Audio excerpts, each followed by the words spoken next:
प्रसारित करने लगे। मच्छिंद्र ने विष्णु और सभी को प्रणाम किया।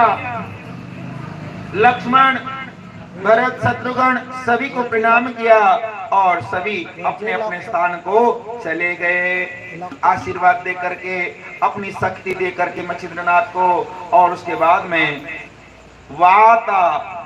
वाता चक्र जो था वाताकर्षण, उसको खींच लिया। सूर्य नारायण भी मुक्त हो गया। सूर्य नारायण भी अपने स्थान पर चले गए और गगन मार्ग ने प्रवास शुरू कर दिया।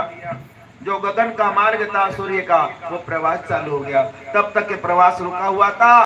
सभी तरफ में देवता हाहाकार हो गई थी, पशु पक्षियों में हाहाकार हो गया था। जब सूर्य नारायण अपने वेग में चलने लगे, तब फिर क्या हो गया, तो वातावरण जैसा था वैसा बन गया। सभी देवता अपने अपने स्थान को चले गए। पुनः मच्छिंद्रनाथ बड़े आदर के साथ में पाशुपत राजा ने मच्छिंद्रनाथ का हाथ पकड़ करके राम जी के दर्शन के लिए मंदिर में ले गए और राम जी का दर्शन कराए। सभी नगर के वासी सब के सब मच्छिंद्रनाथ की जय जयकार करने लगे। बोले बोलिए मच्छिंद्रनाथ भगवान की, रामचंद्र की, पवन सुत हनुमान की। तो इस प्रकार अयोध्या में अयोध्या वासियों को 2000 साल के बाद फिर राम दर्शन हुए। किसके कारण? मच्छिंद्र के कारण। यदि मच्छिंद्रनाथ ना आते तो राम दर्शन नहीं हो पाता।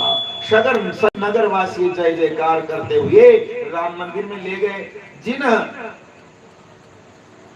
द्वारपालों ने दुत्कारा था, वो द्वारपाल शरण गए। बोले मच्छिंद्रनाथ हमें क्षमा करिए, हमने आपसे अभद्र भाषा किए थे। मच्छिंद्रनाथ प्रसन्न हो गए। बोले कोई बात नहीं, आपका कर्तव्य आपने किया है। आप राजा के अधीन हैं। आप यदि राजा के अधीन अपना कर्तव्य नहीं निभाओगे तो राजा तुम्हें क्रोधित हो जाएगा। बोले इसमें कोई क्षमा की बात नहीं है, आप अपना कार्य के लिए तत्पर रहिए। सबके ऊपर में कृपा किए और वहां से वंग देश के लिए मच्छिंद्रनाथ चल पड़े। सिया बोले रामचंद्र भगवान की जय। इस अध्याय के पठन मात्र से, श्रवण मात्र से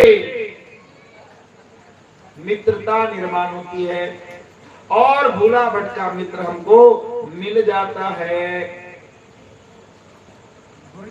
एक शब्द में आपसे पूछना चाह रहा हूँ।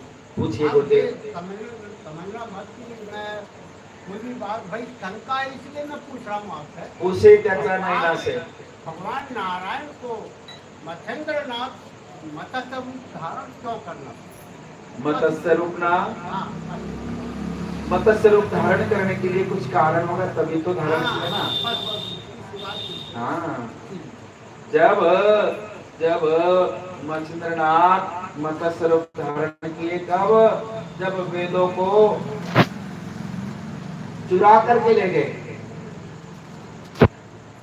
मच्छिंद्रनाथ उस समय में भी धारण किए थे मत्स्य अवतार। उसके पश्चात में जब युग परिवर्तन होगा, तब भी मच्छिंद्रनाथ मच्छी के रूप में भगवान नारायण ने अवतार लिया था।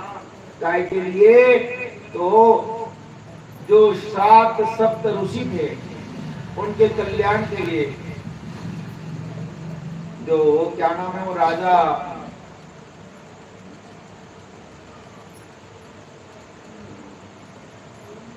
ब्रह्मदेव के पुत्र, उनके कहने पर जब स्नान करने गए तो मच्छी भगवान के रूप में छोटी थी। घर में ले आए राजा मनु और शत्रुपा। मनु शत्रुपा के लिए उस समय में सतयुग समाप्त हो रहा था और सतयुग समाप्त होने के कारण, त्रेतायुग समाप्त होने के कारण बोले अब प्रलय होने वाला है। राजा मनु जब स्नान करने गया, तब वो मच्छी ही उनके हाथ में आ गई। जब अर्घ्य देने लगे, अर्घ्य देते देते